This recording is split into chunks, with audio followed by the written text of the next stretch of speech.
Bonjour à tous.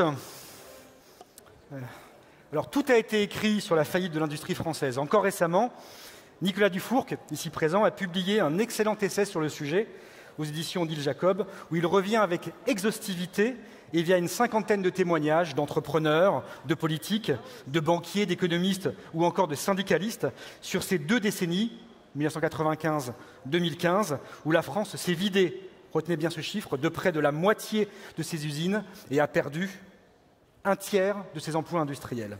Il explique comment on en est arrivé là et pourquoi l'industrie tricolore a été rayée de la carte de France, soit en fermant ses bases dans l'Hexagone, soit en fuyant à l'étranger, au point qu'aujourd'hui, 2 emplois sur 3 dans le secteur industriel français sont délocalisés, contre la moitié au Royaume-Uni ou 40% en Allemagne. Alors, les causes de cette désindustrialisation, on les connaît. Une fiscalité confiscatoire, un modèle social trop protecteur, un passage aux 35 heures qui a donné l'image d'un pays qui ne voulait plus travailler, un abandon collectif des territoires, l'absence d'investissement dans les investissements du futur, un choix prononcé pour les dévaluations plutôt que pour les réformes de structure. J'en passe, et d'autres, pas forcément des meilleurs. Pourtant, depuis quelques années, un vent de renouveau semble souffler sur l'industrie française. Oh, on part de très loin et on pouvait difficilement tomber plus bas. Mais grâce au virage de la politique de l'offre à partir des années 2015, après le rapport Gallois, grâce aux multiples réformes sur le marché du travail depuis 15 ans et une analyse de fond sur les raisons du désamour de la France pour son industrie, la filière remonte petit à petit la pente. La France recrée des emplois industriels, en tout cas plus qu'elle n'en détruit. Des usines nouvelles poussent dans les territoires, l'innovation est encouragée et un écosystème favorable à l'industrie a commencé à voir le jour. Les parts de l'industrie dans la population active de 13,5% et dans le PIB de 14% semblent se stabiliser, même si elles restent encore très éloignées du standard que représente le modèle allemand. Certes, rien n'est acquis, et la crise du Covid et plus encore la guerre en Ukraine, en révélant nos multiples dépendances en matière d'approvisionnement, en énergie évidemment, mais également en composants électroniques, voire en produits de base comme les masques ou le paracétamol dont on a cruellement manqué au début de la crise sanitaire. Le Covid donc et la guerre ont montré qu'il y avait encore beaucoup de chemin à parcourir et de réformes à faire pour retrouver une souveraineté industrielle. Beaucoup à faire pour que la France retrouve son rang perdu de grande nation industrielle, et ce en intégrant les contraintes du monde moderne auxquelles nous sommes tous confrontés. De tous ces points, nous allons en discuter pendant un peu plus d'1 heure, et je vous présente les invités qui ont répondu présent à l'invitation du MEDEF pour débattre ce midi de la réindustrialisation de la France. Sur scène, de gauche à droite, Roland Lescure, ministre délégué à l'industrie et ex-vice-président de la Caisse de dépôt et placement du Québec, l'un des plus importants fonds de pension nord-américains. Il connaît le sujet, et je précise pour la petite histoire que c'est un fils d'un ancien journaliste de l'Humanité, et donc il est en terrain non conquis. Carole Delga, à sa gauche, présidente de la région Occitanie, mais aussi de Région de France, et faut-il le rappeler, ex-secrétaire d'État au commerce, à l'artisanat, à la consommation, à l'économie sociale et solidaire du gouvernement Valls I. Madame, bonjour. Patrick Martin, le régional de l'Étape, le président délégué du MEDEF et président du groupe Martin Bellassoud Expansion, le leader français dans la distribution B2B pour les secteurs du bâtiment et de l'industrie, dont le siège est basé depuis 1829 à Bourg-en-Bresse, dans l'Ain, donc territorial. Ángeles García Poveda, bonjour, présidente du conseil d'administration de Legrand et senior advisor en France chez Spencer Stuart, société américaine de conseil en recherche et leadership de cadres mondiaux. Nicolas Dufourcq, qu'on ne présente plus, DG de BPI France et ex-directeur exécutif de la branche téléphonie, entre autres, et Internet de France Télécom, et auteur du livre sur la désindustrialisation que je vous conseille de lire. Doris Birkhofer, bonjour madame, présidente du Siemens France, Benelux et Maghreb, vraie capitaine d'industrie franco-allemande, passée par Siemens, Saint-Gobain, Alcoa, et qui est revenue à Siemens récemment. Et pour finir, Jean-Marc Richard, bonjour monsieur, président de la fondation Amipi Bernard Vendre, une fondation industrielle devenue en 2005 fondation reconnue d'utilité publique. Je vous invite particulièrement à écouter son exemple parce qu'il est révélateur de ce que peut être l'industrie française dans son renouveau demain. Alors on va attaquer, sans se repencher sur les causes de cette désindustrialisation, mais en allant sur l'avenir, sur les raisons d'espérer. Et notamment, tout le monde le dit, tout le monde le sait, l'industrie sera verte ou ne sera pas. L'industrie de demain sera environnementale ou ne sera pas. Et c'est un point qu'on va aborder avec Carole Delga. Bonjour à toutes et bonjour à tous. Oui, la réindustrialisation doit être verte. Elle doit être verte absolument, de par l'urgence climatique que nous constatons chaque jour. Et nous devons avoir cette réponse-là pour que la planète elle soit vivable et que nous puissions continuer à avoir un modèle de développement en conscience.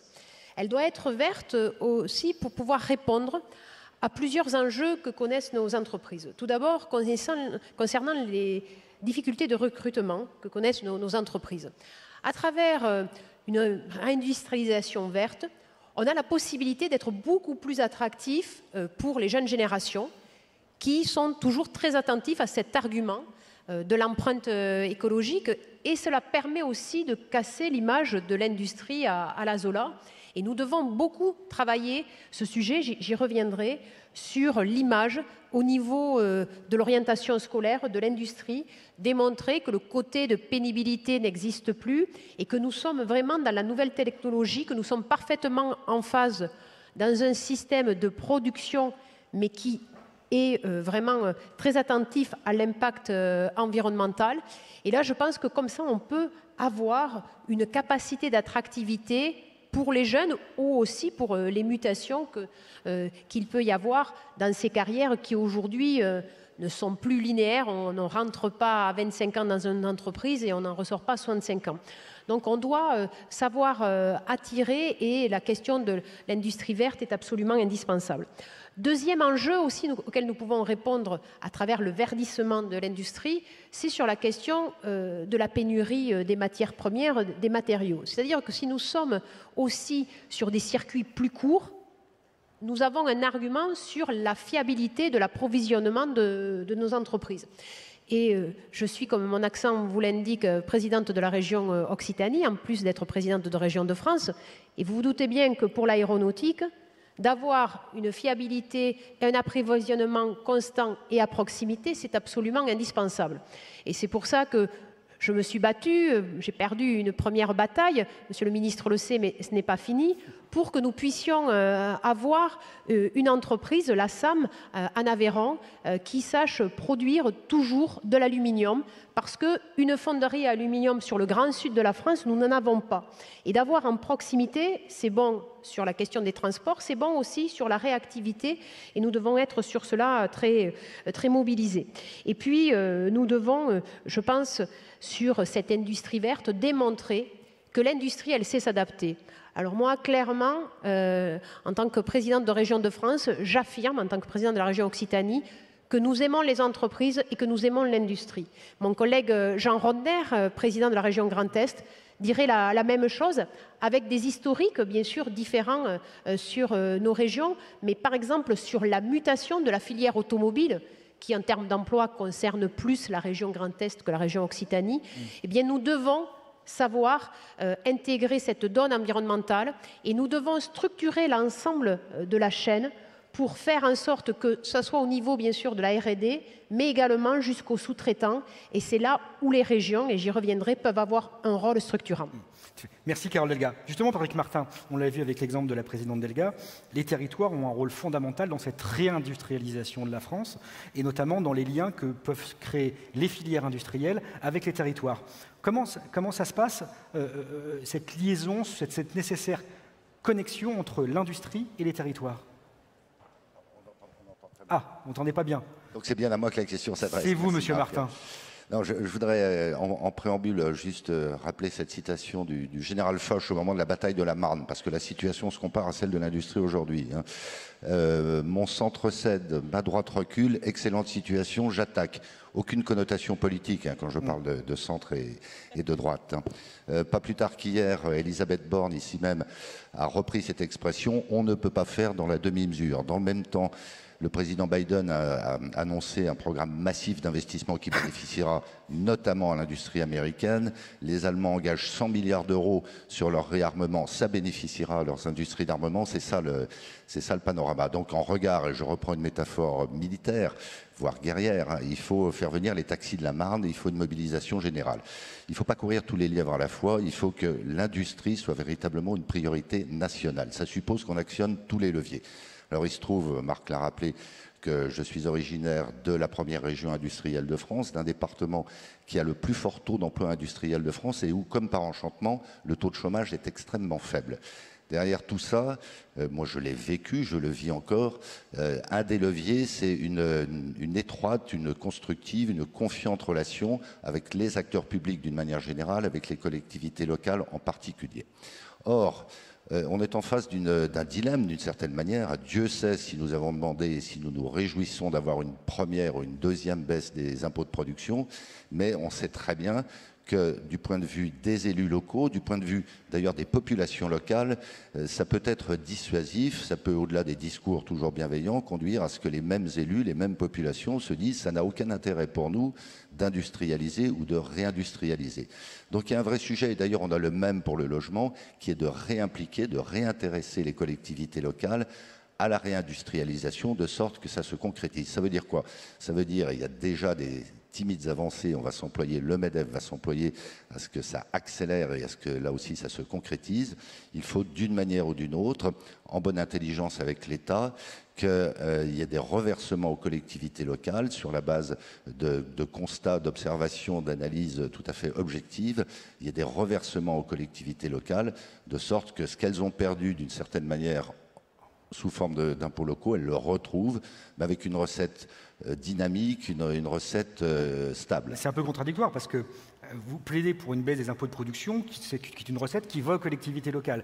Donc du coup, il va falloir trouver une nouvelle recette dynamique pour abonder et remplacer cette recette qui n'est plus directement liée au territoire. Comment on fait ? Alors ça existe dans d'autres pays, y compris européens, ça existe pour partie en Allemagne, et le fait que l'Allemagne soit un pays fédéral, finalement, est assez indifférent dans ce débat. Ça existe dans d'autres pays scandinaves en particulier. Donc il ne s'agit pas pour nous de trouver la pierre philosophale. Il faut simplement qu'on transpose probablement un certain nombre de ces dispositifs. Ça n'exclut pas d'en imaginer d'autres. Parce qu'aujourd'hui, on parle d'une part de TVA qui serait transférée aux collectivités locales, ça vous va ? Pardon ? Une part de TVA Alors ça peut être de la TVA, ça peut être de l'IS, voilà, c'est ça le sous-jacent en quelque sorte. Bon, charge à nous tous, hein, les entrepreneurs, les élus locaux, singulièrement à la tête des collectivités locales qui ont la compétence économique, mais c'est vrai aussi des maires, et puis bien sûr à l'État d'imaginer, mais rapidement dorénavant, un dispositif qui soit acceptable, pertinent et finalement dynamisant pour tous, sans quoi on parlera pour ne rien dire. Okay. Merci Patrick. Nicolas Dufourcq, on a bien vu que la création d'un écosystème était très importante pour permettre aux startups, aux entreprises industrielles de se développer. Et c'est un peu votre job. Votre job, c'est de créer cet écosystème à travers des financements, mais en même temps à travers des liaisons entre l'université, les entreprises industrielles, les startups, pour recréer ce dynamisme industriel. Expliquez-nous un petit peu en quoi consiste votre boulot et parlez-nous de ce plan de start-up industriel dont vous êtes l'opérateur pour l'État et qui vise à y contribuer. Effectivement, l'industrie, c'est toujours un écosystème, c'est toujours un biotope. C'est toujours un château de cartes, hein, avec quantité de composentiers qu'on ne voit pas, qui sont des PMI rang 3, rang 4, parfois d'ailleurs multisectoriels, et qui ont beaucoup disparu pendant la désindustrialisation. C'est celles qui fournissent les petites pièces. Hein. Donc quand vous voulez faire un vélo français aujourd'hui, eh ben, votre gros problème, c'est la petite pièce.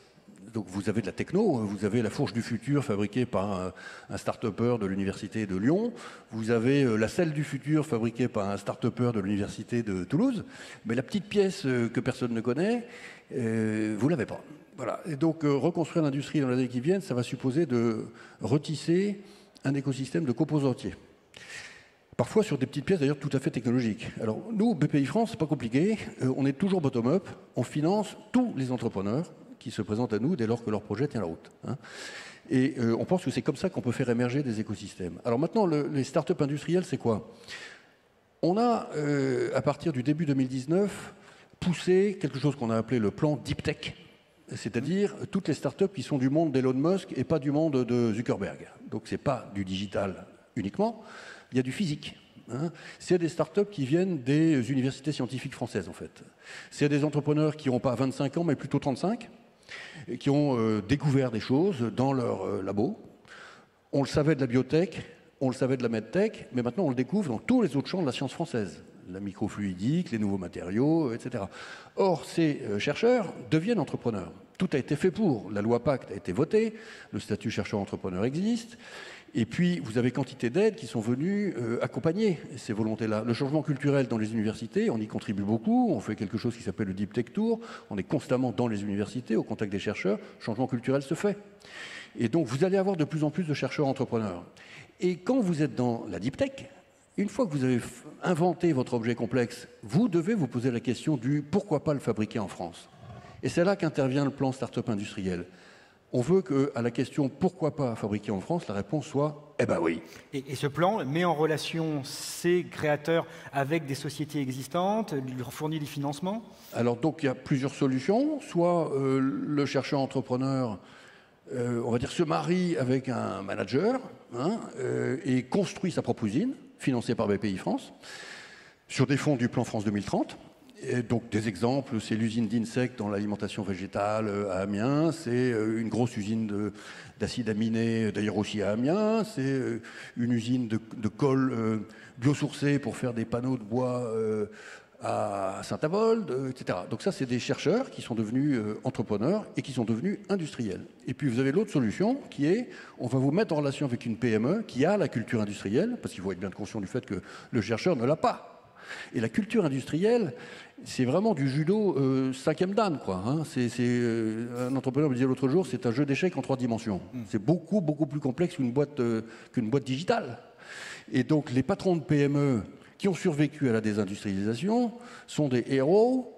Ils savent faire ça. Ils ont un savoir-faire exceptionnel. Ils sont à la disposition de ces chercheurs entrepreneurs. Donc notre rôle à nous, c'est de les faire se rencontrer. C'est que le coq bleu des PME industrielles rencontrent le coq rouge de la French Tech. Ok. Merci Nicolas Dufourc. Ángeles Garcia Poveda. Carole Delga en parlait tout à l'heure. Il faut réinciter les jeunes à aller vers l'industrie. Pour beaucoup, l'industrie, c'est encore Zola, c'est Germinal. Il y a une forme de désamour entre la société et l'industrie qui ne correspond plus à une réalité. Comment on fait concrètement pour inciter nos jeunes, pour rendre cette industrie de nouveau désirable et désirée, et quel message les pouvoirs publics, les entreprises, tout le monde doivent formuler pour rendre cette industrie à nouveau désirable? Merci Marc. Bonjour à toutes et à tous. La question de la désirabilité ou de l'attractivité est probablement la partie la plus compliquée à résoudre du problème, parce qu'on ne peut pas décréter l'attachement émotionnel, on ne peut pas décréter la fierté d'appartenance, on ne peut pas dicter l'imaginaire collectif. Donc il va nous falloir du temps et il va nous falloir de multiplier les contacts pour retisser ces liens et pour recréer cet attachement qui n'est pas cassé mais qui a été quand même un peu distendu.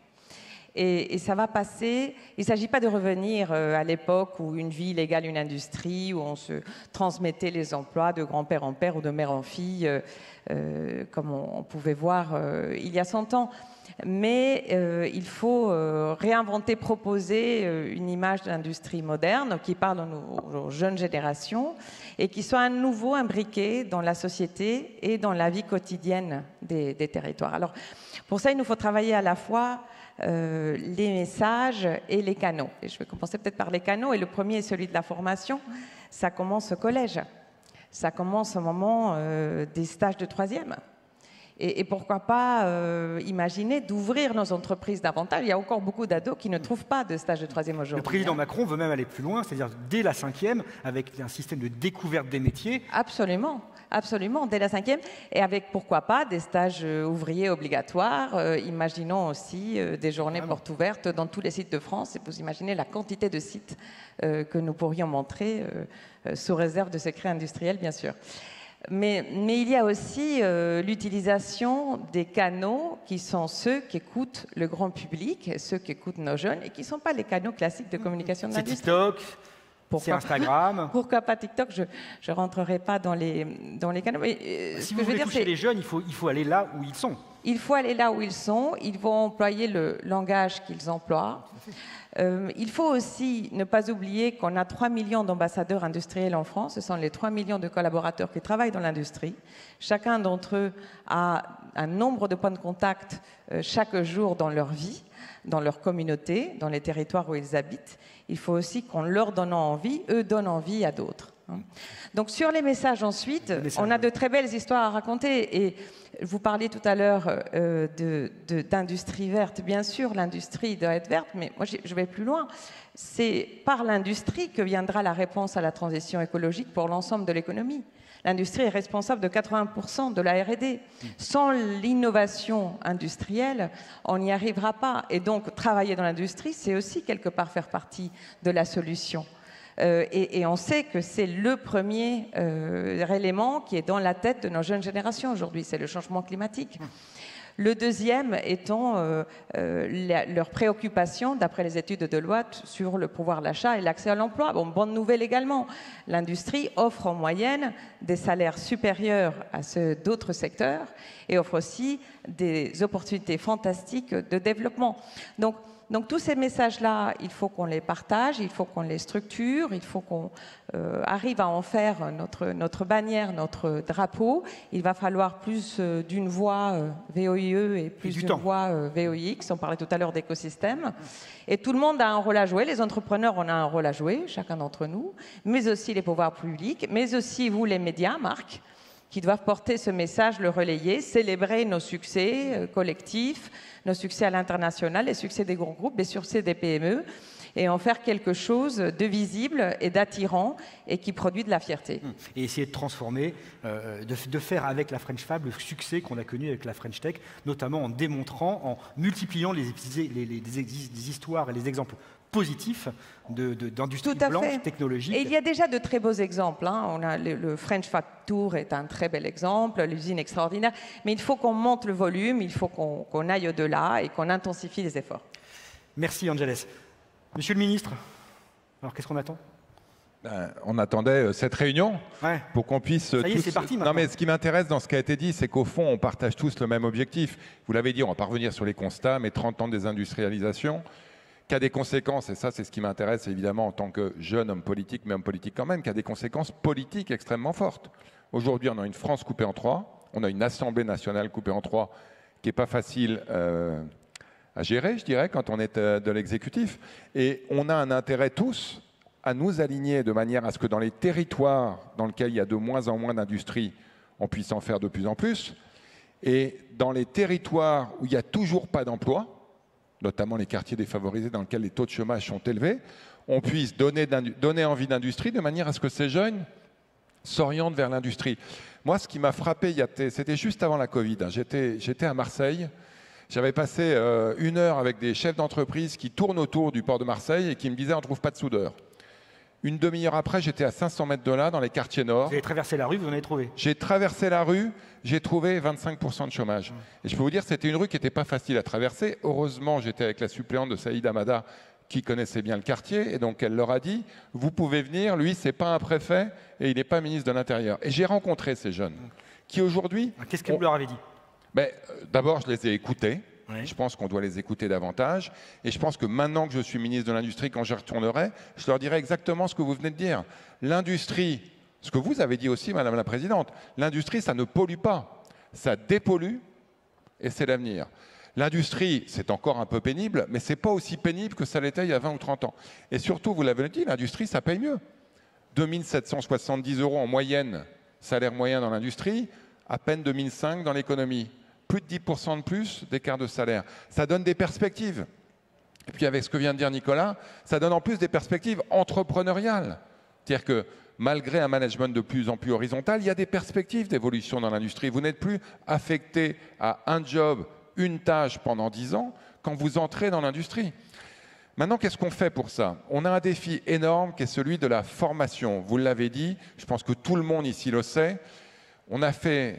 je pense, un bond de géant du côté de l'apprentissage, essentiellement dans l'enseignement supérieur. Il faut qu'on fasse... Oui, je précise, 80% des nouveaux contrats d'apprentissage conclus en 2021 sont dans l'enseignement supérieur. 80%. Et c'est quand même, et merci à vous, parce que les apprentis, il faut qu'il y ait quand même des entreprises qui les prennent, le verre à moitié vide, c'est-à-dire que c'est un succès énorme. On a 700 000 apprentis, on en avait 300 000, je ne vous refais pas l'article, vous y avez contribué. Mais il faut aller beaucoup plus loin et surtout descendre dans les qualifications et dans les âges. Il faut donner envie de l'industrie. Alors, est-ce que c'est des stages de 5e, de 3e, je ne sais pas. En tout cas, moi, je vais aller dans les lycées professionnels pour donner envie de l'industrie. On a une ministre de l'enseignement professionnel dont il ne vous a pas échappé qu'elle a une double tutelle, éducation nationale et emploi, mais qui va travailler avec le ministre de l'Industrie pour qu'on aille voir ces jeunes, leur donner envie d'industrie. Et ça, évidemment, ça va prendre une volonté forte et des moyens. Attendez, parce que oui, nous, on va faire notre partie du boulot. Il faut que l'école s'ouvre davantage aux industriels. Et il y a du boulot. Il y a du boulot, mais il faut aussi, puisque je suis ici, je vais vous parler à vous, que les industriels fassent l'effort d'aller dans l'école. Moi, on me parle beaucoup souvent de dire, ouais, moi j'ai besoin de jeunes, mais j'ai des problèmes de savoir-être avec les jeunes. Bon, ben, plus tôt on ira dans l'école pour participer à l'éducation des jeunes et à leur donner une envie d'industrie, peut-être que quand ils rejoindront l'usine en question, ils seront un peu plus favorables. Et oui, il faut que nos usines ressemblent à la France d'aujourd'hui. Ce n'est pas encore le cas. On sait que, par exemple, même si cette assemblée est presque paritaire, on a 23-25% de femmes dans l'industrie. On va pas nous parler de quotas. On ne va pas faire des quotas. Non. Je pense qu'on a fait déjà un certain nombre de choses d'un point de vue des politiques publiques pour vous inciter à aller plus loin. Maintenant, c'est à vous de faire le boulot. Je pense que si on s'éloigne, on se prive d'une partie de la manœuvre, je parle des femmes, mais je parle aussi et surtout des quartiers défavorisés. Pourquoi pas des deuxième et des troisième générations d'immigrés dont on sait qu'ils ont des défis majeurs d'intégration. Ben, on arrivera à régler en partie le problème qui est le vôtre, 70 000 emplois non pourvus dans l'industrie, et d'aller trouver des gens pour remplir ces jobs. Merci, Monsieur le Ministre. Doris Birkhofer,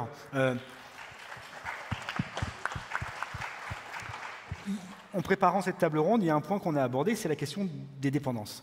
Et la souveraineté de demain, c'est de choisir ses dépendances. On s'est rendu compte avec la crise du Covid et avec la guerre en Ukraine que finalement c'était bien beau de développer une industrie, mais si on était dépendant de pays soit en guerre, soit fermés, eh ben, on n'allait pas pouvoir la développer longtemps. Donc, et ça pose toute la question de la chaîne de valeur.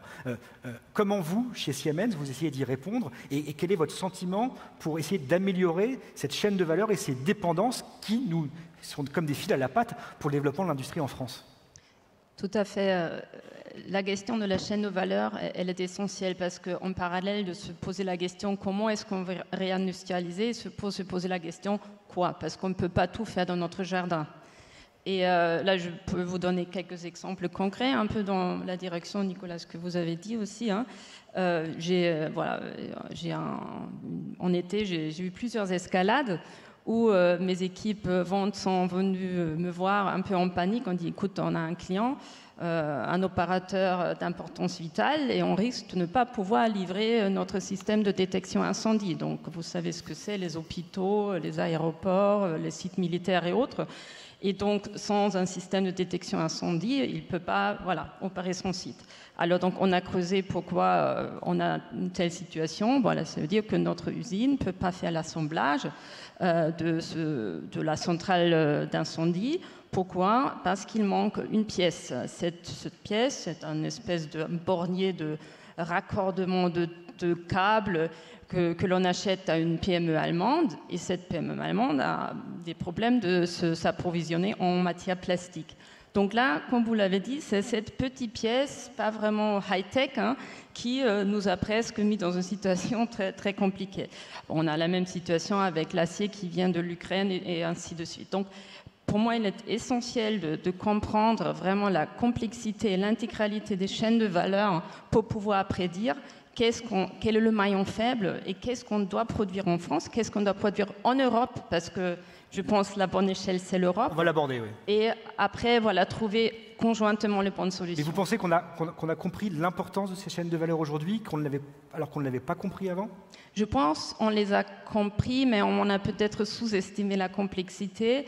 Et à mon sens, ce qu'il faut, c'est une autre façon de les analyser et d'en déduire les bonnes conclusions. C'est une autre collaboration peut-être entre les fonctions publiques et les fédérations et associations professionnelles qui peut-être n'ont pas encore cette perspective verticale qui nous permet d'en déduire les bonnes conclusions.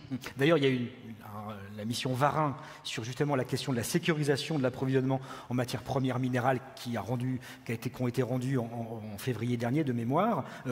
Si vous deviez citer peut-être une ou deux de ces conclusions utiles pour le cadre de votre business à vous, en matière chez Siemens, qu'est-ce qu'il en ressort ?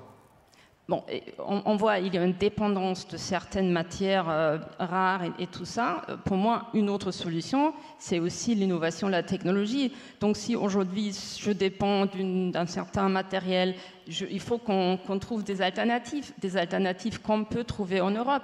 On a moins de dépendance d'autres pays, voilà, où on a actuellement des situations de conflit. Très bien. Merci Doris. On va finir ce premier tour de table ronde avec Jean-Marc Richard. Moi, je ne le connaissais pas. Et je vous avoue que c'est une belle découverte que cette rencontre. Et je voudrais que vous fassiez partager à l'assistance qui nous écoute qui vous êtes, ce que vous faites et comment vous le faites, parce que je pense que c'est assez admirable. Et beaucoup de gens doivent s'inspirer de ce que vous faites depuis plus de 20 ans. Alors, on est des rescapés. Peut-être même une anomalie, puisqu'on fait des faisceaux pour l'industrie automobile. Donc, ces fameux produits de base que la France a décidé il y a très longtemps de totalement délocaliser, principalement dans des pays à bas coût où les rémunérations sont aujourd'hui, mais ça peut évoluer, de 300 € mensuels. Nous avons une ETI, une entreprise de taille intermédiaire, avec 6 usines qui sont des usines de territoire.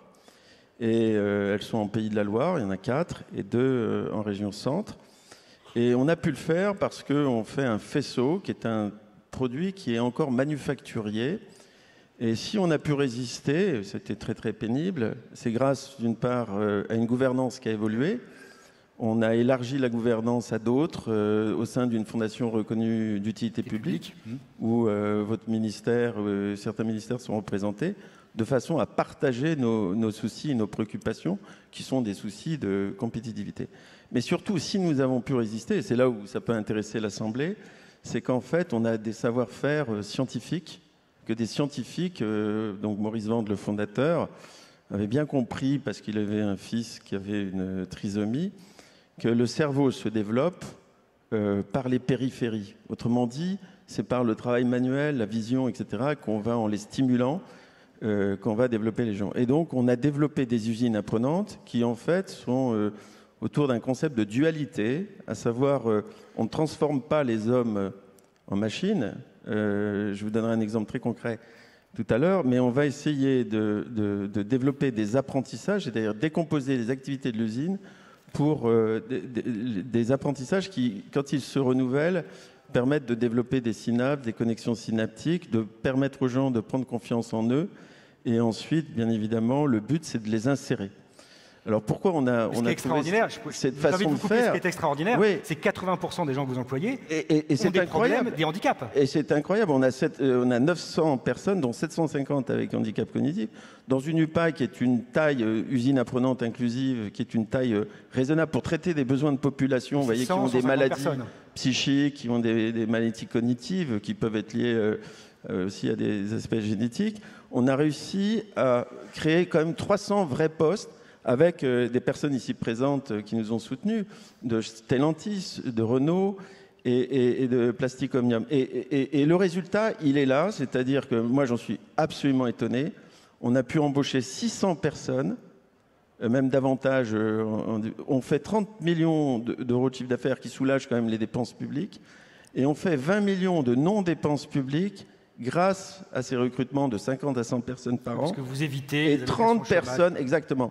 Et je crois que par rapport à la valeur d'une monnaie, qui est un sujet qu'on a vu ce matin, qui est extrêmement important, il faut mettre le paquet sur l'industrie pour toutes ces raisons. Et Monsieur le Ministre, on aura à vous rencontrer, je pense, rapidement, parce que ce sujet n'est pas clos. On est dans un projet expérimental avec... parce que bon, l'aide au poste, pour expliquer les gens, on fait progresser les rendements des personnes, puisqu'ils progressent, mais ils ont des rendements de 70% en moyenne. Ce qui veut dire qu'il faut compléter quand même l'effort, et vos prédécesseurs nous ont parfaitement soutenus. On est dans un projet expérimental. Ce qui serait très bien, c'est de pouvoir l'étendre. Voilà. Merci, M. Richard. Je vais juste... Message reçu. Avant de... Ce que dit Jean-Dominique Senard, Ce que dit Jean-Dominique Senard, le président de Renault, bien connu dans ici, ce qu'il dit de vous, ce qu'il dit de la MIPI, je cite, ouvrez les guillemets, « La MIPI représente une synthèse parfaite de ce que l'économie de marché peut apporter de mieux lorsqu'elle se préoccupe d'inclusion et d'intelligence sur le plan social en permettant un épanouissement personnel aux personnes atteintes de handicap cognitif. » Moi, je dis bravo. Oui, ce que je peux juste ajouter, c'est que c'est pas anodin notre présence auprès des entrepreneurs et ça a été très très bien dit. Et je pense qu'il y a un tournant majeur dans tout ce que j'ai vu. Et merci Monsieur Dufour du rapport que vous avez fait parce que ça a été honteux qu'on ne partage pas autant avec les publics qui ont été délaissés. Et c'est pour ça qu'il y a une colère dans les régions. Et ce rapport que vous avez fait, qui est franchement objectif, le livre sur la désindustrialisation était absolument nécessaire. Et je crois qu'aujourd'hui, voilà, on peut passer à autre chose en utilisant ces savoir-faire scientifiques qu'on se prépare à essayer. On y reviendra dans votre deuxième intervention. Merci, monsieur. Monsieur le ministre, vous vouliez réagir sur l'exemple de la... Non, mais rapidement, parce que là, on est effectivement au cœur de ce qu'on appelle vraiment la responsabilité sociale et environnementale des entreprises. C'est-à-dire que la RSE, ce n'est pas des rapports qu'on annexe à des rapports annuels, même si évidemment vous devez le faire parce que c'est obligatoire. C'est la réalité de l'engagement d'un entrepreneur, de l'ensemble de ses parties prenantes, puisque ce que je comprends, c'est que nous sommes aussi les clients, les actionnaires, les pouvoirs publics, de manière à la fois à créer de la valeur, parce que vous en créez pour les entreprises, mais aussi créer de la valeur sociale, puisque vous participez à intégrer davantage des gens qui, sans vous, ne le seraient sans doute pas. Moi, je souhaiterais, mais ça, on le fera peut-être en dehors de cette Sénat, qu'on échange sur ce qu'on peut faire mieux et plus, parce que je sais qu'il y a des défis, notamment vis-à-vis des aides au travail des personnes en situation de handicap, qui sont plafonnés, sur lesquels vous pouvez sans doute faire un peu mieux pour que les 70% de valeur dont vous mentionnez puissent être amenés à 100. Mais en tout cas, chapeau, quoi. Donc, voilà. Et on a le financement, puisque si on raisonne coût global du travail versus coût global du non-travail, ne prenez pas votre temps de parole de votre deuxième prise de parole. Ça, c'est ce que vous allez dire après. On reprend le fil du débat.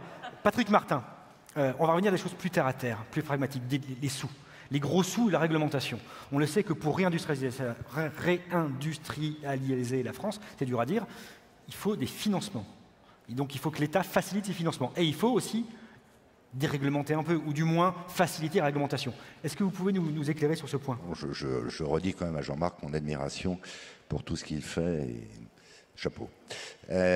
Oui, alors je disais tout à l'heure qu'il faut actionner tous les leviers. On ne vit pas que d'amour et d'eau fraîche, dans le monde entrepreneurial en tout cas.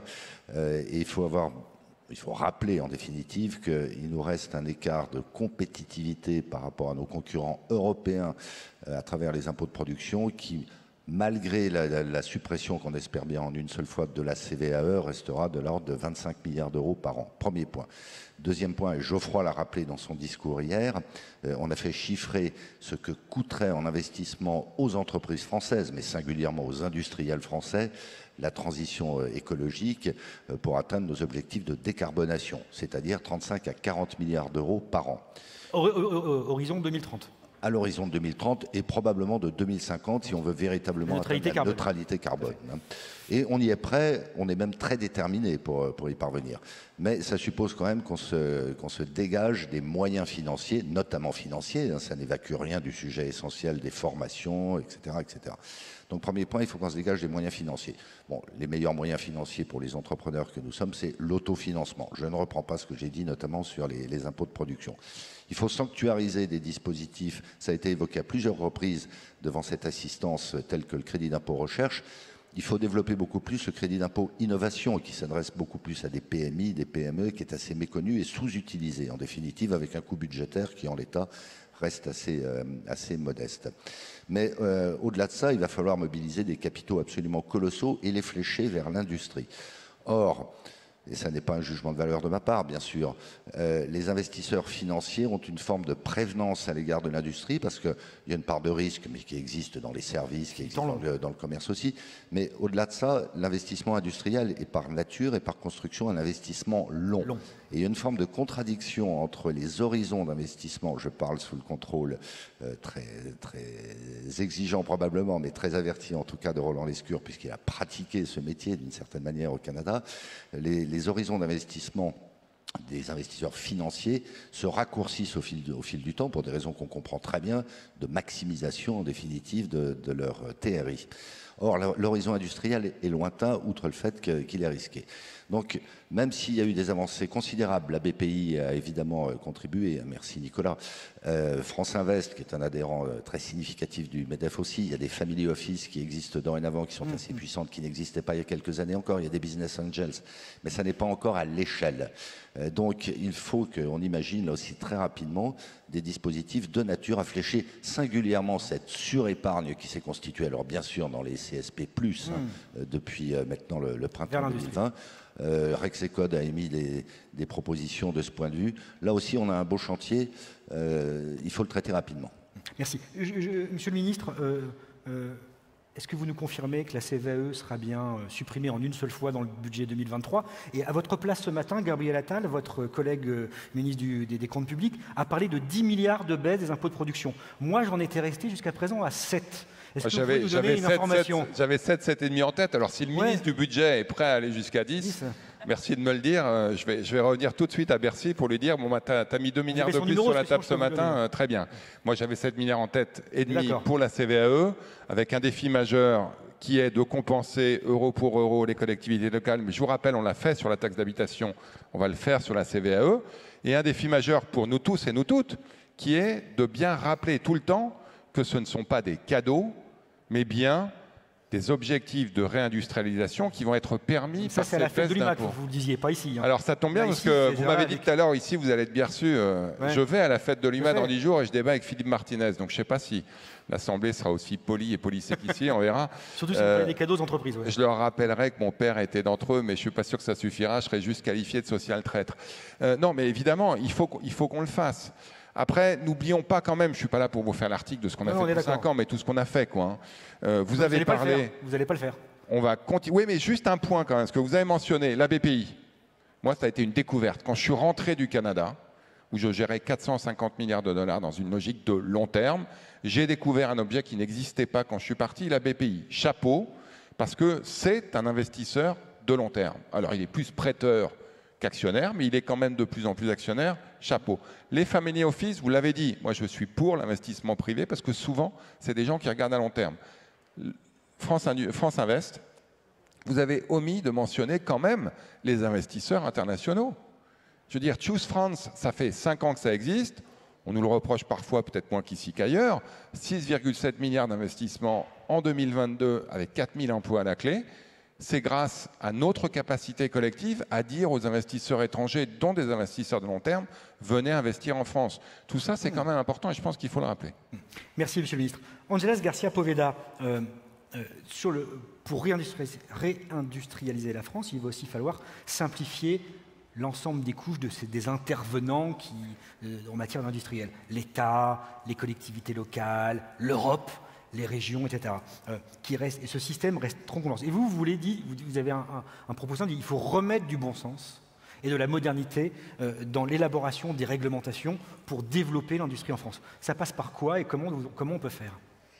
Oui, d'abord, je voudrais dire que la réglementation est nécessaire et est un moteur de transformation parce que la créativité naît de la contrainte. Et on a plein d'exemples dans plein de domaines dans lesquels, si on n'avait pas eu des lois qui nous ont obligés à faire autrement, et je pense notamment à la diversité, par exemple, dans les conseils d'administration et puis plus récemment dans les COMEX, on n'aurait pas bougé les lignes. Donc la réglementation est un bon moteur et est une bonne chose. Mais c'est que la première fois qu'on a un chef d'entreprise qui dit qu'il est content d'avoir de la réglementation. Pardon ? Peut-être parce que c'est une chef d'entreprise. Ouais. C'est rare qu'un chef d'entreprise dise que la réglementation, c'est positif. Non, elle donne un cadre, elle assure aussi un terrain de concurrence équitable, elle nous protège des incursions de peut-être acteurs moins vertueux que les acteurs européens. Non, je ne pense pas que ce soit qu'un mal nécessaire. Simplement, il faut qu'elle respecte certaines conditions. Donc il y a deux sujets. Il y a celui effectivement de la simplification et Geoffroy Roux de Bézieux l'a mentionné hier lors de son discours d'ouverture, 15% de textes en plus depuis 2017. Ce n'est pas vraiment ce qu'on appelle de la simplification. Et on doit rajouter par-dessus les couches de textes européens.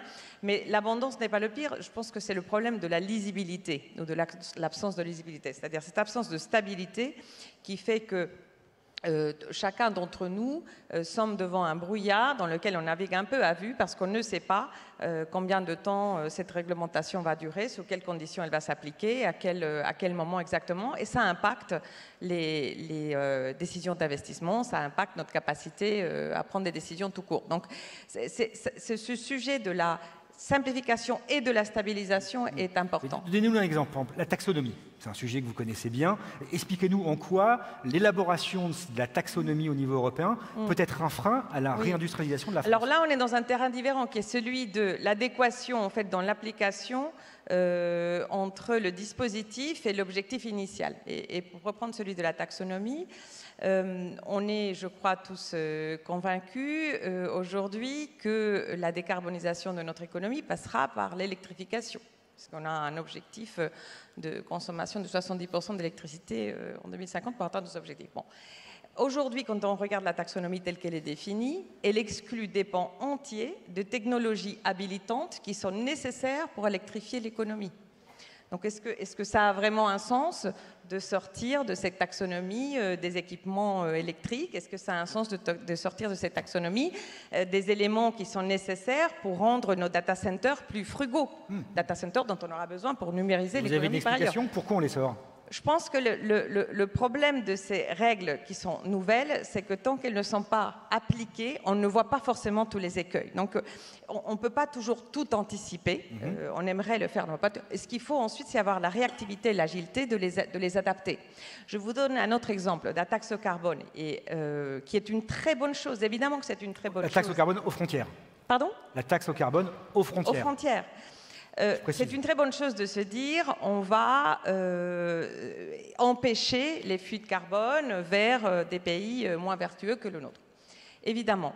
Sauf qu'en la limitant sur certaines matières premières, on court le risque de pénaliser des industries françaises et européennes qui utilisent ces matières premières mais qui ont choisi de continuer à produire sur notre territoire avec des coûts de production qui vont augmenter. Donc, ils vont être dans une position compétitive difficile.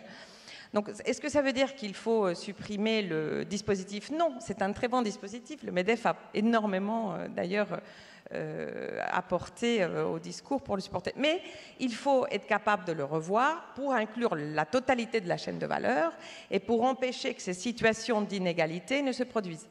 Okay. Merci, Angeles.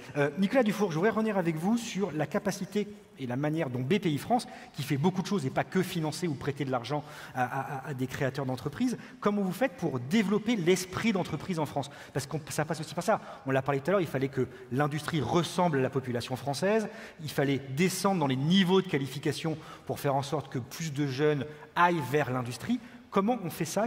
Qu'est-ce que vous faites? Vous faites le fameux Tour de France de la création. Comment on incite, on redonne envie, j'ai posé la question tout à l'heure, redonne envie d'industrie en France? Je pense qu'on est dans une démocratie médiatique et vociférante et que si on veut être entendu, il faut crier. Crier? Il faut crier tout le temps et fort, sinon on n'existe pas. Certains savent très bien le faire, notamment ceux qui n'aiment pas l'industrie. Et donc, qu'est-ce qu'on fait? J'assume le mot, on fait de la guide propre. Je parle au ministre qui a commencé à l'Humanité. On fait résolument de la guide propre. Le père travaillait à l'Humanité, lui il n'a jamais été Moi, j'ai jamais travaillé à l'Humanité. Non, mais il a d'abord. Un financier. Et donc, quand on fait le 6 octobre, vous êtes tous invités, le BIG, avec 50 000 entrepreneurs dans un stade, c'est de la guide propre. Quand on fait 170 événements physiques par an, partout en France, en ce moment on termine le Big Tour. Le Big Tour, c'est 20-30 tonnes qui circulent avec un spectacle musical le soir. Et donc on enrobe un propos qui est un propos donc pro-industrie typiquement, hein, dans quelque chose qui fait du bien aux gens, quoi, tout simplement. Hein. Donc c'est spectaculaire, c'est beau, c'est pyrotechnique, c'est musical, etc. C'est comme ça qu'il faut faire. Les jeunes, on leur parle sur leur réseau. Là, cet été, j'ai parlé sur Brut. Je vais vous dire, toutes les interventions que j'ai faites depuis 4 ans, celle qui a le plus marqué, c'est les 15 minutes que j'ai fait sur Brut et que j'ai enregistré en juillet. Qu'est-ce que vous disiez? Comment? Qu'est-ce que vous disiez? Quel message vous faisiez passer aux jeunes sur Brut? Je disais, écoutez, c'est pas compliqué, regardez ce que vous avez autour de vous, votre table, votre micro, votre machin, votre PC, vos chaussures, rien n'est fabriqué en France. Ça va continuer combien de temps? Vous trouvez ça normal? Comment voulez-vous être fier? Comment voulez-vous que vos enfants, vous en aurez un jour, soient fiers si rien n'est fabriqué en France? Et voilà, donc on ne va pas tout fabriquer, mais nous sommes un pays industriel. Et par ailleurs, l'industrie, au fond, quelle est la différence entre l'industrie et Top Chef? Vous, les jeunes, vous aimez Top Chef? Top Chef, pourtant, c'est la main, c'est le cerveau, vous êtes debout, c'est un atelier, vous travaillez dans quelque chose qui s'appelle la brigade, il y a une autorité verticale, le chef est dur, vous trouvez ça super? Eh bien, on va faire Top Fab. Alors, à quand Top Fab? À quand? Eh ben voilà, et donc je propose de faire Top Fab à la télé. Merci Nicolas. Carole Delga, revenons au territoire, revenons à la région. Comment la région, les régions, peuvent-elles permettre une réindustrialisation de la France? Qu'est-ce que vous pouvez faire? Alors, on fait déjà, et on fait beaucoup. Qu'est-ce que vous pouvez faire Et puis de surtout, mieux? il y a une différence entre l'intention, les discours et la réalité quand même. Parce que sur la question, par exemple, de l'industrie et de la prise de risque, il faut se parler vrai. Tout le monde ici, sur cette tribune, dit oui, il faut le faire. Mais dans les faits, ça ne se fait pas.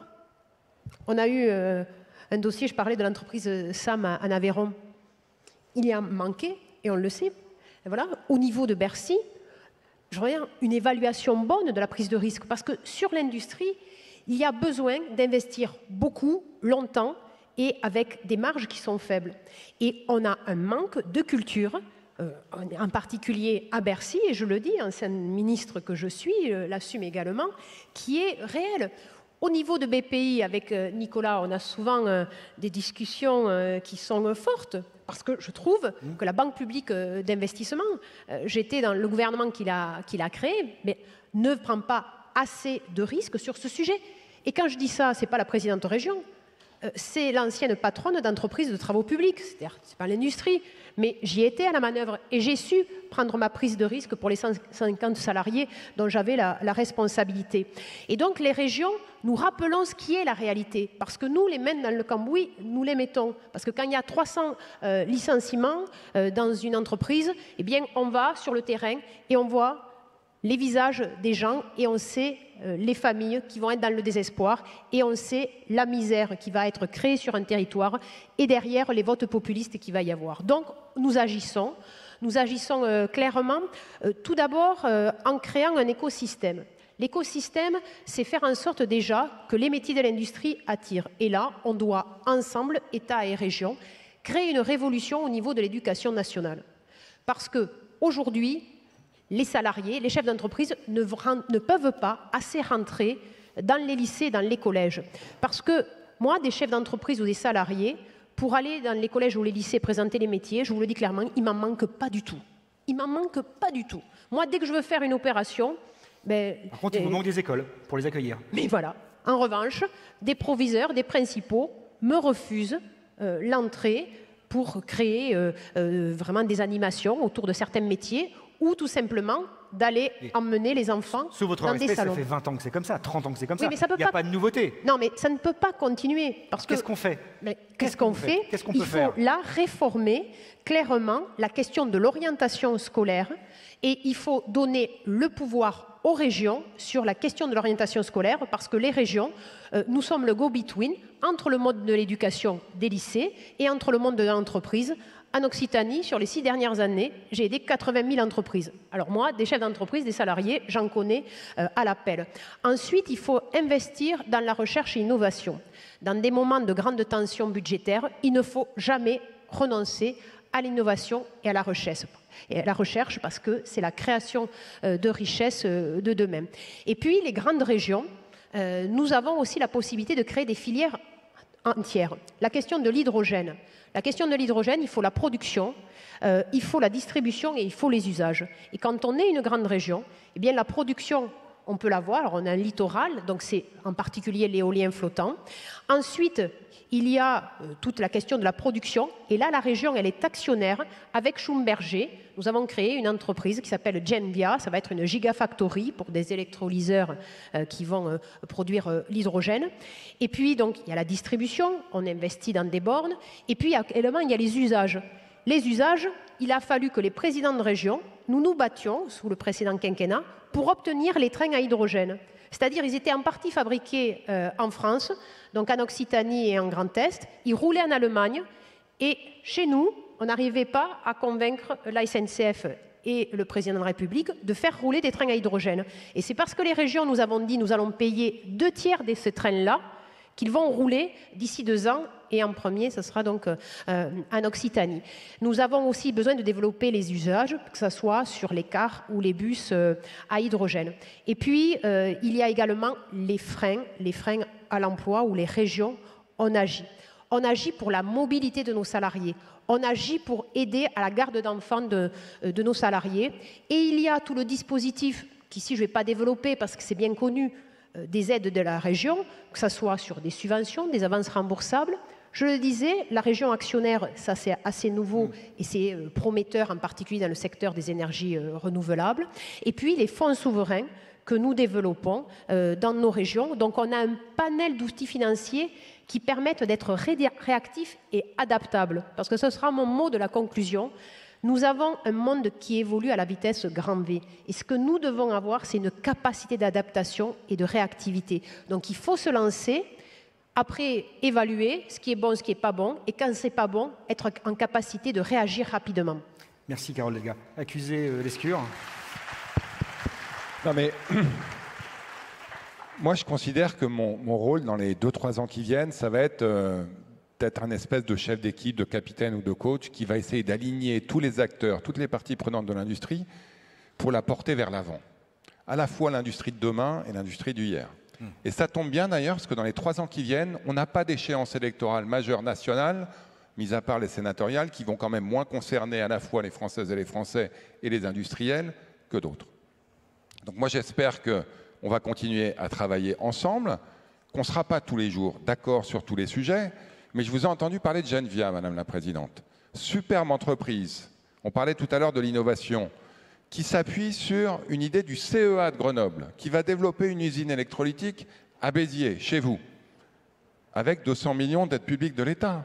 Ça, je ne l'ai pas entendu. Non, mais je vous l'avez dit que vous avez... Le deuxième actionnaire, après Schumberger, ça s'appelle la région Occitanie. Vous avez dit que la région avait aidé, et c'est très bien. Être actionnaire, c'est autre chose que donner une subvention. Bah, oui, c'est prendre un risque. C'est cela aussi qu'il faut Je voudrais faire. juste, si je peux terminer, Bien sûr. que je suis très heureux que les régions s'investissent dans l'industrie, et je ne serai jamais l'ennemi d'aucune région ou d'aucun président ou d'aucune présidente de région qui souhaite développer. C'est les premiers appels que j'ai faits en arrivant, vous y compris, j'ai appelé tous les présidents de région. Mais moi, j'ai commencé à Bercy il y a 30 ans, Marc Landré, en septembre 92. Et à l'époque, politique industrielle à Bercy, c'était un gros mot. Ce n'est plus le cas. Donc le Bercy bashing, ça va 5 minutes. Vous avez aujourd'hui des gens qui, à Bercy, travaillent jour et nuit pour vous aider, pour nous aider à développer l'industrie. Alors oui, il y a des dossiers difficiles, parce que la SAM auquel vous faites référence est un dossier extrêmement difficile, sur lequel on ne sera pas toujours d'accord, sur lequel les entrepreneurs qui envisagent d'investir ne seront pas toujours d'accord non plus. J'ai beaucoup échangé avec le repreneur de la SAM, qui m'a dit en gros, je ne souhaite plus y aller parce que la hausse des prix de l'énergie liée à l'Ukraine, l'environnement international, ne me permettent plus aujourd'hui de sécuriser mon entreprise et d'exécuter cette opération. Alors on fera de la politique, on en fera tous les jours, toutes les semaines, tous les ans, mais s'il vous plaît, reconnaissons qu'aujourd'hui, à Bercy, à l'industrie, nous souhaitons prendre du risque. Nous souhaitons accompagner les entrepreneurs. Nous souhaitons, j'ai rencontré Nicolas Dufour dans le cadre de son plan stratégique, continuer à accompagner la BPI, qui est un acteur essentiel de l'industrie, et laissons les polémiques, s'il vous plaît, pour d'autres. Merci, Monsieur le Ministre. Il faut savoir parler des réalités, Monsieur le Ministre, aussi. Et ce n'est pas des polémiques. De nommer les problèmes, ça permet d'amener des solutions. Et vous le savez, je suis toujours là pour être constructive. Et de la politique politicienne, je n'en fais pas, ni dans ma présidence, ni dans mon parti. Vous vous appellerez après la table ronde pour régler les quelques petits points qui restent à être. Doris Birkhofer, on l'a dit tout à l'heure, l'industrie de demain, c'est une industrie 4.0 qui sera riche en emplois. Comment on fait pour manier humain et tech en termes de vecteurs de croissance durable? Parce qu'on a toujours l'impression que l'industrie, c'est destructeur d'emplois, ce qui n'est plus vrai. Il y a des études qui montrent clairement que les pays qui ont un ratio nombre de robots par collaborateur plus élevé sont les pays avec le taux de chômage le plus bas. Donc, il faut arrêter d'opposer l'humain et la technologie. J'ai un très bel exemple d'une usine de Siemens en Allemagne, qui est probablement l'usine la plus moderne du monde, C'est une usine qui est dans une petite ville en Bavière. Hein. Je la connais bien, la région, parce que c'est là où je suis née. Cette usine produit les automates de dernière génération, qu'on trouve aussi chez beaucoup de nos clients ici en France. Et cette usine a réussi, les 30 dernières années, de multiplier, grâce à la digitalisation, sa productivité par 14, tout en maintenant le nombre de collaborateurs d'emploi. 1300 personnes. 1300 pas personnes. les mêmes emplois. C'était pas les mêmes emplois qu'avant, je suppose.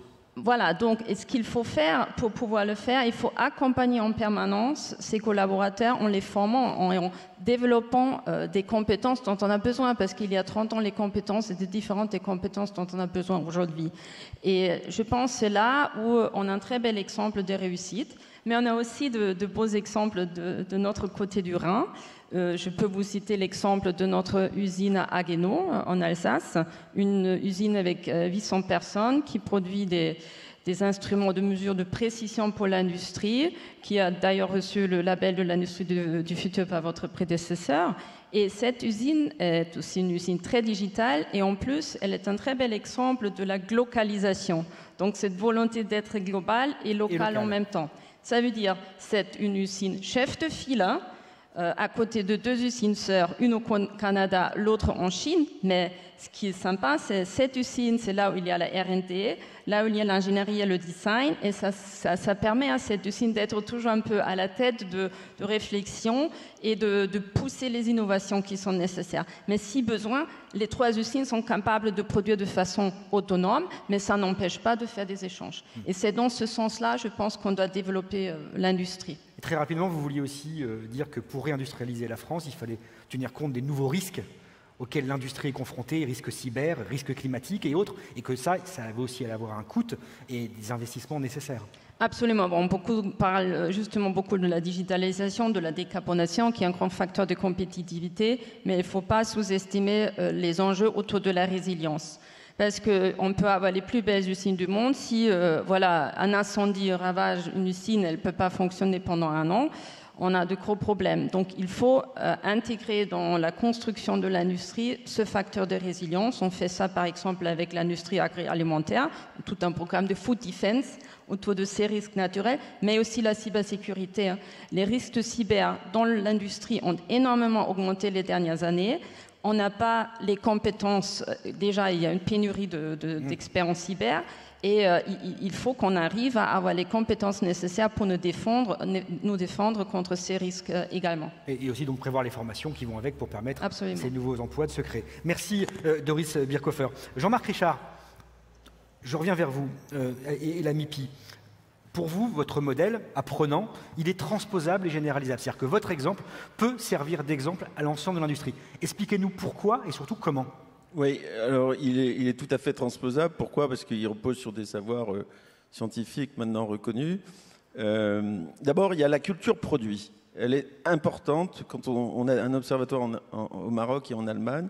Et on voit que cette culture produit elle est fondamentale. Le Maroc développe à toute allure une industrie parce qu'ils ont les composants, ils ont tous les savoir-faire. Donc ça, il faut on représente 1,5% de la production des faisceaux consommés en France. C'est un risque énorme pour notre pays, pour une industrie.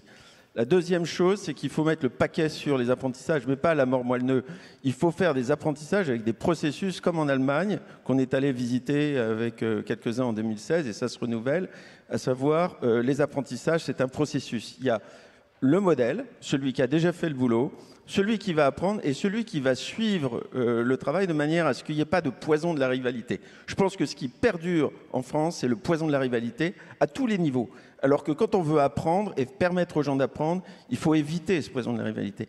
Troisièmement, c'est quand vous fabriquez à la fois des personnes et des produits, vous donnez envie aux jeunes, à n'importe qui de travailler. Et nous, nos encadrants affectionnent beaucoup ce travail chez nous et ça, c'est totalement reproductible. Et puis, le quatrième point, je crois que c'est ça qui est essentiel, c'est si vous prenez le coût global, et c'est ça que, Monsieur le Ministre, j'entends de vous, le coût global du travail versus le coût global du non-travail. Le coût global du non-travail, c'est 30 000 € pour n'importe quelle personne qui ne travaille pas en France. On a location. Eh bien, si on s'organise autrement et qu'on ne fasse pas que de l'emploi pour de l'emploi, mais du travail qui crée cette richesse dont on a absolument besoin, eh bien, vous verrez que la société, parce que le vrai sujet d'une société, c'est gérer la violence. Et le travail, l'industrie, fait partie des éléments clés pour gérer cette violence. Je vois que vous avez votre livre sur les jus. Ouais. Montrez-le. Alors, ce livre, il est à 500 exemplaires à la librairie Chan. Vous en avez peut-être aussi tout autour, mais venez le procurer. Et puis ceux qui ne peuvent pas se l'offrir, on vous l'offrira parce qu'il serait bon qu'il soit lu. Il est déjà lu par 13 000 personnes. Il serait bon qu'il soit lu par 30 000. Je pense qu'on peut changer beaucoup de choses, Madame Delga, parce que c'est un sujet de projet de territoire. Voyez. Alors, comme il n'est pas très habitué avec la télé, je vous donne le titre.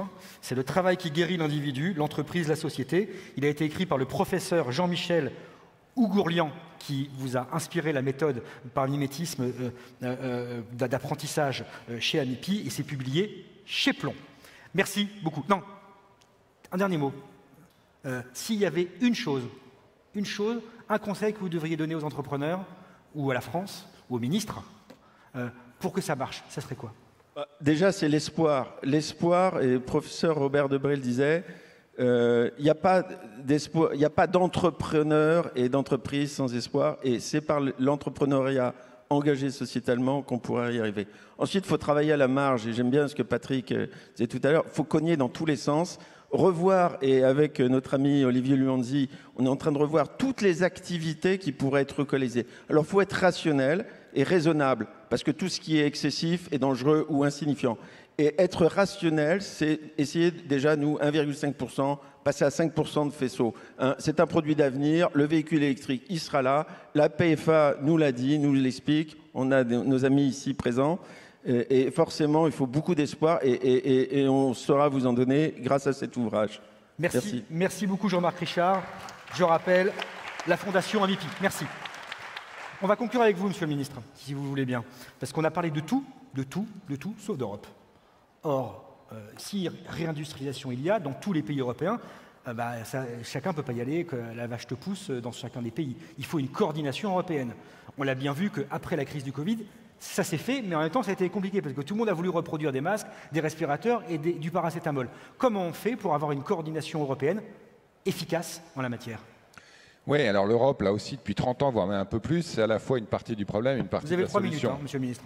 Non, mais ne pas oublier que l'Europe, c'est à la fois l'euro, les politiques de concurrence, le fait qu'on paye notre téléphone 5 fois moins cher qu'aux États-Unis, le fait qu'on puisse se déplacer en Europe, le fait que des grandes entreprises européennes puissent produire en allant chercher des intrants un peu partout, sans risque de change, sans risque. Tout ça, c'est très bien. La naïveté sur les politiques de concurrence, le level playing field avec les autres zones, le fait que l'Europe doit être la zone du capitalisme responsable du XXIe siècle, tout ça, il faut qu'on le mette en musique. On a fait des pas de géant depuis 5 ans, et pas seulement grâce à la France, même si je suis assez fier que la France ait beaucoup contribué. On est capable de coordonner une relance européenne, on est capable d'acheter des vaccins ensemble, on est capable de les produire ensemble. On n'est pas encore tout à fait capable de les inventer ensemble, et ça fait partie des défis de la politique d'innovation. Donc, ne jetons pas le bébé de l'eau du bain, on a fait des choses exceptionnelles. Sous contrainte. Sous contrainte, mais c'est toujours pareil, ne jamais gâcher une bonne crise, hein, Winston Churchill. Hier, la présidente de la Commission a annoncé qu'elle était prête à revoir en profondeur le fonctionnement du marché de l'énergie en Europe, dont on sait, les Français le savent et le disent depuis longtemps, qu'il ne fonctionne pas. Donc profitons de ces crises pour avancer. Et donc on a aujourd'hui des plans de financement européens sur un certain nombre de sujets, dont France 2030, les fameux PIEC, etc. Vous les connaissez tous, je découvre ces tonnes d'appels à projets dont il faut que vous vous saisissiez. Mais je voudrais finir en vous rappelant que, évidemment, ce n'est pas l'État, ce n'est pas la région seulement qui va industrialiser la France. Ce sont avant tout les industriels. Et moi, je suis très heureux qu'autour de cette table, on ait une représentante française, puisqu'elle est en France d'une grande industrie allemande, une représentante d'un cabinet de recrutement international qui, je pense, n'est pas tout à fait français, si je l'entends bien, et qui sont capables, ensemble, de faire en sorte que quand on décide d'implanter une usine quelque part, ce ne sera pas forcément tout le temps en France. Ce sera parfois en Allemagne, avec des intrants qui, j'espère, auront été faits en France. Et ça, ce n'est pas ni à Bruxelles, ni à Strasbourg, ni à Paris qu'on va le décréter, c'est dans les états-majors. Ce qu'on doit assurer, c'est qu'au sein de l'Europe, level playing field, ça c'est la Commission arrêtons la naïveté et soyons conscients du fait que quand on produit en Europe, on est en général plus vert, faisons-le. Et dernier point, parce que je voudrais reprendre ce que disait monsieur là, sur l'espoir. Moi, je veux être le ministre de l'Industrie de l'espoir. Et je veux, je le répète, travailler avec tout le monde de manière à ce que cet espoir devienne réalité. Nous avons une chance historique, mais bien sûr, et en premier lieu, c'est la première présidente de région avec laquelle j'ai échangé. C'est vrai que c'était sur un sujet difficile, c'était un week-end dont vous vous souvenez, moi aussi, mais ça nous a permis au moins de commencer à travailler ensemble. L'espoir, la raison, je veux dire, vous l'avez dit, c'est en s'appuyant sur la raison qu'on va avancer avec des phénomènes nouveaux qui nous permettent d'appréhender les enjeux de la transition écologique avec de la raison. Et puis le dernier point, évidemment, la collaboration. Je pense qu'on est tous ensemble dans ce bateau. Travaillons ensemble pour que la France industrielle soit non plus un gros mot, mais une réalité. Merci. Merci, Monsieur le Ministre. Merci à tous. Merci à tous les 7 pour cette table ronde. J'espère qu'on a réussi un petit peu à avancer sur les solutions de la réindustrialisation de la France. Et je laisse la parole. Mon cher Nicolas, c'est à toi.